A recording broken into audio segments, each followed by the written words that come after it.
заврши гласањето. Станува збор за висока излазност кај граѓаните. Што значи тоа?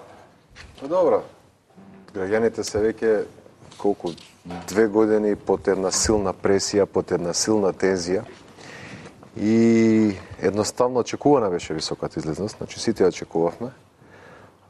И ете тоа се остварува. Треба да почекаме нели до оние официјални бројки со кои што ќе излезе Државната изборна комисија. Би требало наскоро да излезе околу конечната излезност. Но во секој случај се покажува дека граѓаните сакаат по секоја цена да стават крај на оваа криза, со тоа што ќе излезат, со тоа што ќе гласат, без разлика кој ќе победи.